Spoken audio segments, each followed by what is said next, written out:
Chris Bailey, Hyperfocus, How to Work Less to Achieve More. Narrated by Alex Vincent and Oliver Maines. Do you even remember a time when your attention span was longer than a few minutes? A time when you could breeze through tasks without getting distracted and take hours to accomplish something that now takes you days? Realistically, you probably can remember a time like that. But it was probably back when smartphones didn't exist and Facebook had yet to be invented. In other words, it's been a while. That's where these blinks come in. By rediscovering a few simple principles and implementing some straightforward techniques, you can enhance your ability to concentrate and foster your creativity to boot.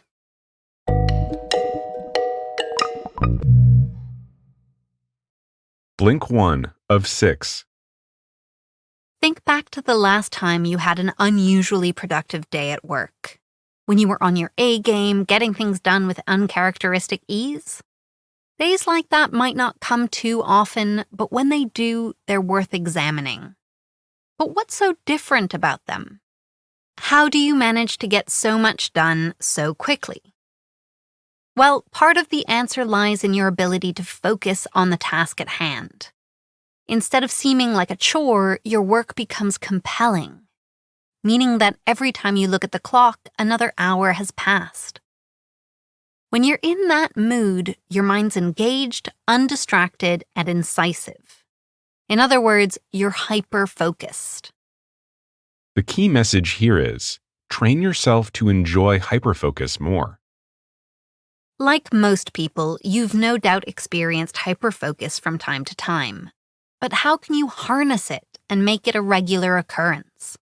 How can you turn it from something unpredictable into something reliable and frequent? To answer that question, let's look at what you actually do when you hyperfocus. For a start, you tend to give one single task your sustained attention. You don't multitask. Rather than working frantically and jumping from one job to another, you focus your attention on one thing and you keep it there until the task is finished.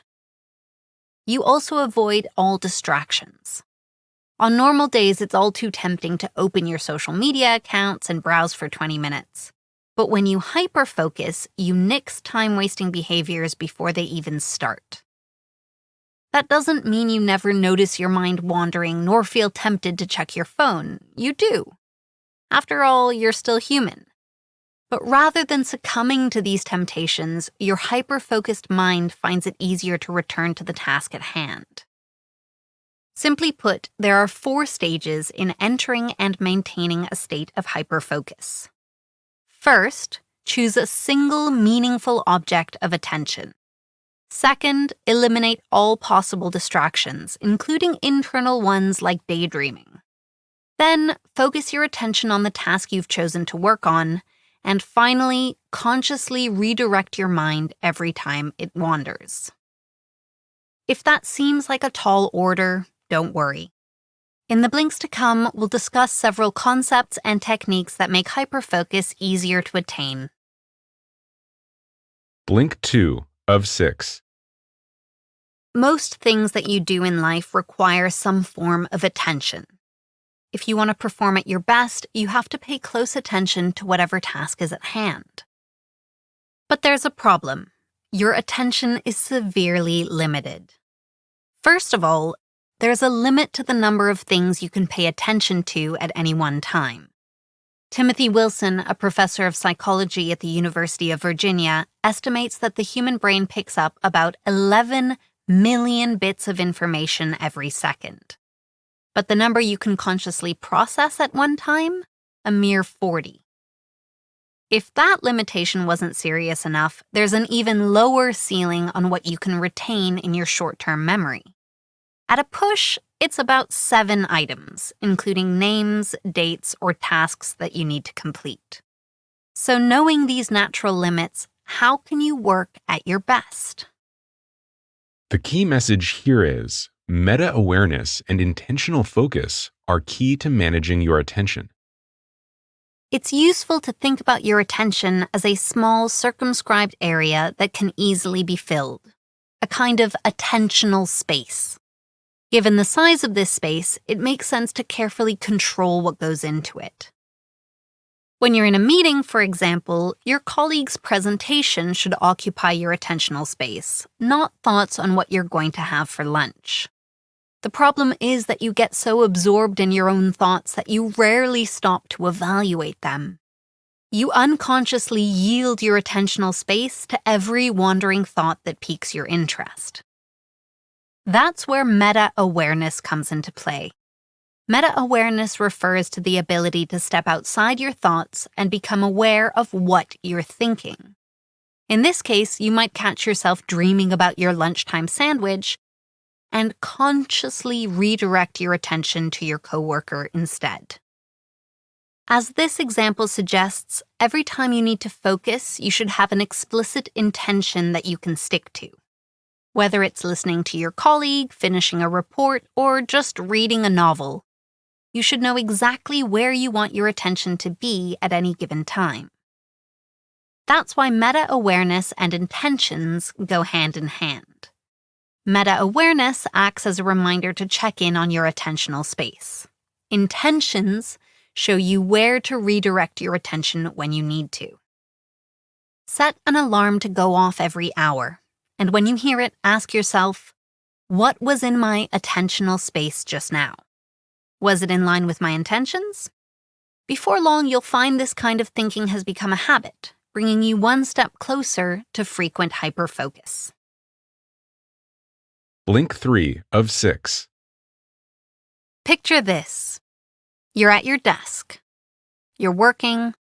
Your attentional space is zeroed in on your task, and you're on the brink of hyperfocus. Then, suddenly, your phone beeps. If you're like most of us, you'll reach over instinctively and check the notification. But even if you don't, your flow has been interrupted. Your phone has intruded on your attentional space and brought a whole host of irrelevant thoughts along with it. Interruptions and distractions like these are some of the key obstacles to achieving hyperfocus.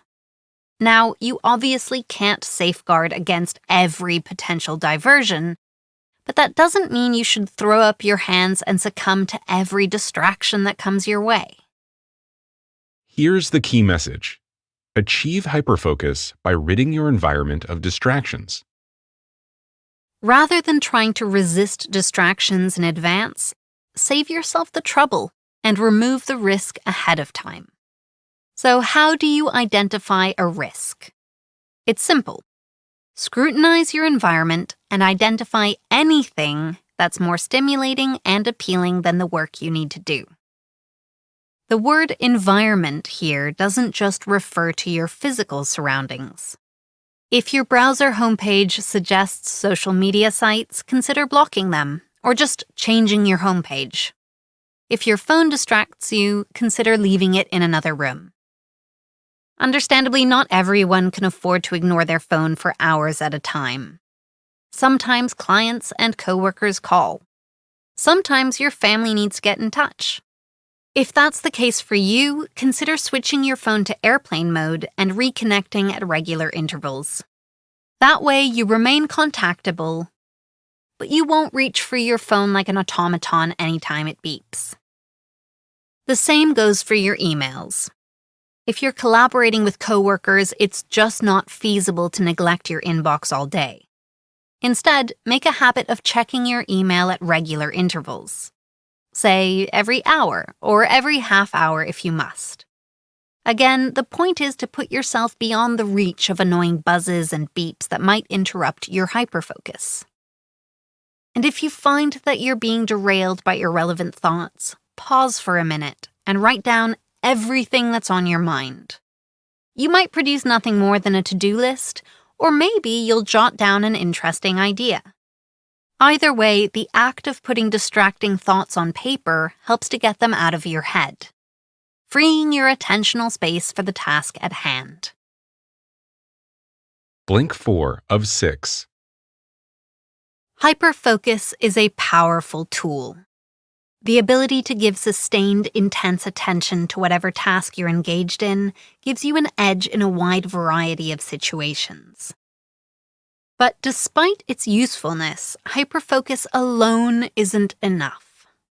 Your mind needs time to rest and refresh every now and then, and even more importantly, you need to give yourself the opportunity to be creative. You see, hyperfocus is ideal for powering through lengthy, challenging work, but it's most effective when you've already decided on a line of attack. When the situation calls for inventiveness and originality, then you need to adopt a different approach: scatter focus. The key message in this blink is, scatter focus helps you plan and think creatively. By now, you probably see daydreaming as the enemy. And that makes sense. Hyperfocus and a wandering mind can't coexist. But daydreaming isn't always bad. In fact, it's got a lot in common with scatter focus, the kind of creative and diffuse thinking you can use to plan for the future and generate new ideas. One of the main differences between scatter focus and hyperfocus is time. Where hyperfocus helps you to attend to tasks in the present, scatter focus very often addresses the future. In fact, when your mind wanders, it dwells on the future 48% of the time. This prospective bias, or tendency to be future-oriented, is what makes scatter focus so helpful when it comes to formulating plans. In order to get to grips with scatter focus, it's worth breaking it down into 3 specific types of thinking.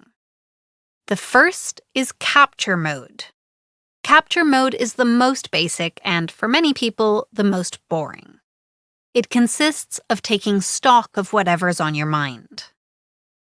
Once or twice a week, it's worth sitting down with a pen and paper and capturing whatever turns up. Unresolved tasks, neglected chores, and unanswered messages are common. By making a note of these thoughts, you tie up important loose ends and free your mind for more important matters. Then there's problem crunching mode. This is more or less what it says on the tin. It involves holding a single issue in your mind and letting your thoughts circle it, searching for new angles, ideas, and solutions. The final type of scatter focus is habitual mode. This comes into play whenever you perform a simple, repetitive task which engages part of your attention but still leaves ample space for reflection. If you've ever mulled things over while you wash the dishes, then habitual scatter focus is nothing new to you. Blink 5 of 6. Have you ever paid attention to the flow of your thoughts while meditating or trying to fall asleep? If you have, then you probably realized that randomness is a key characteristic of the resting mind. When your mind's relaxed, unrelated memories, images, and ideas bubble to its surface unsummoned, and often without any discernible logic or pattern. If you're trying to doze off or focus on your breathing, these random thoughts can be annoying. But if you're trying to think creatively, they can sometimes prove a godsend. This unpredictable chain of thoughts is a product of your brain's default network, the system that's activated when your mind isn't focusing on any one thing in particular. When the default network's engaged, a vast neural system traversing many parts of the brain begins to work in tandem. The result? Very good ideas. The key message here is, use scatter focus to connect the dots between seemingly unrelated bits of information. One of the reasons that scatter focus can lead to novel ideas and creative breakthroughs is because of something called the Zeigarnik effect. In short, this describes the brain's tendency to brood on works in progress rather than on completed tasks. You mull over present problems, not long-resolved ones. In practice, the Zeigarnik effect means that whenever you leave a problem unsolved, your mind works away at it in the background. If you then encounter a relevant piece of information, you unconsciously slot it into the equation, sometimes with startling results. Take Archimedes. In a famous story, he got into a bath and saw the water level rise. and immediately realized how to measure the volume of irregular objects. Thanks to the Zeigarnik effect, the problem dwelt in his mind unsolved until a new observation helped him crack it. So how can you make use of this phenomenon? Do you just wait for inspiration to strike? Not necessarily. Make a habit of writing out any problems you're trying to solve and review the list regularly. Reading over it will help keep your concerns at the forefront of your mind in close contact with new thoughts and experiences. Blink 6 of 6. So, scatter focus helps you to establish insightful connections between diverse observations and ideas. It allows you to relate new experiences to old problems and sometimes even leads you to solutions. But it's not simply a matter of mulling things over and hoping your environment will trigger a eureka moment.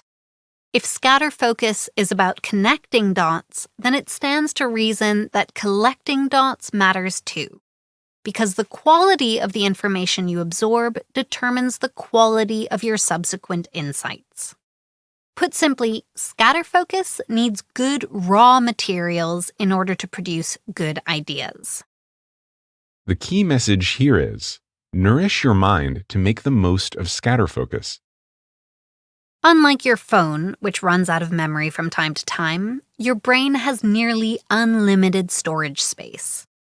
But unfortunately, in order to form memories, you need to draw on a far more limited resource, your attention. As you've already discovered, your attention is embarrassingly finite. On any given day, there are only so many things you can focus on. If you want to nourish your mind, then you need to be discriminating about the media you consume. One good strategy is to discover more about your area of interest and create a constellation of related dots in your mind. If you're an architect, then studying the designs, biographies, and working methods of famous historic architects makes a lot of sense. That said, be careful not to allow a single subject to monopolize your attention. The beauty of scatter focus is, after all, the way it combines diverse types of information. What's most important is that the informational dots you consume are high quality, whatever their domain. Reading biographies and taking online courses are two surefire ways to nourish your mind. Binge-watching TV and scrolling through social media sites, less so. One way to get more selective about the information you consume is to consider every option as a bid for your attention. If that TV show had to make a pitch, what would it say? And how would it compare to the bid the podcast would make? Which would enrich your scatter focus to a greater degree? Just as you choose nutritious foods for the sake of your health, for the sake of your creativity, you should ensure that what you read, watch, and listen to possess real intellectual value. You've just listened to our Blinks to Hyperfocus by Chris Bailey. There are two key things to remember from these blinks. The first is that you can keep your attention on an important task by adopting hyperfocus.